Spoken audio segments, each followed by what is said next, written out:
சாமி நாங்கள் கோயிலில் போய் சாமி கும்பிட்றோம், சாமி கும்பிட்டு அப்படியே திரும்பி வந்துடுறோம் முதுகை காட்டின மாதிரி, அப்படி வர்றது சரியா சார்? அப்படி வரக்கூடாது சாமி. நீங்கள் கோயிலில் அந்த நிலை வாசலில் வெளியில் வரும் பொழுது நீங்கள் கோயிலில் சாமி கும்பிட்டு எந்த வாசலில் அந்த ஒவ்வொரு வாசலுக்கும் கீழே இது நிலைப்படி வைத்திருப்பார்கள், அந்த இடத்துல நீங்கள் சுவாமியை பார்த்த மாதிரி தான் வெளியில் வரணும். பின்னாடி திரும்பி ரிவர்ஸில் ஒரு 4 ஸ்டெப்பு வரணும். படி இறங்குறீங்க அப்படின்னா சுவாமியை பார்த்த மாதிரி தான் கோயிலேருந்து நீங்கள் வெளியில் வரணும். எப்படி நீங்கள் கோயிலுக்குள்ளே போகிறீங்களோ ஃபுல்லாகவே நீங்கள் ரிவர்ஸில் நடக்க வேண்டியதில்லை. அந்த நிலை படியை தாண்டும் போது மட்டும் நீங்கள் ஒவ்வொரு இடத்துலையும் படியை தாண்டி போவோம் கோவிலில். அங்கே பார்த்தீங்கன்னா ஒரு 4-5 படிகளை தாண்டுற மாதிரிலாம் சுவாமியை வச்சுருப்பாங்க. சுவாமியை போய் ஃபஸ்ட்டு கருவறையிலேருந்து சாமி கும்பிட்டு கருவறைக்கு பக்கத்துலேருந்து வெளியில் வர்றோம் அப்படின்னா அங்கே ரிவர்ஸில் வந்துட்டு கோயிலை நீங்கள் சுற்றிட்டு அடுத்த நிலைப்படிக்கு வரும் பொழுது சுவாமியை பார்த்தா மாதிரி வெளியில் வாங்க.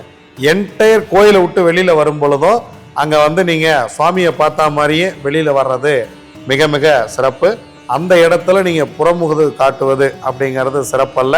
இந்த மாதிரி வழிபட்டு பாருங்கள். நீங்கள் இதுக்கு முன்னாடி கோயிலுக்கு போனதுக்கும் இப்போ நீங்கள் கோயிலுக்கு போய் வழிபடுறதுக்கும் பிரம்மாண்டமான மாற்றம் இதில் ஏற்படும்.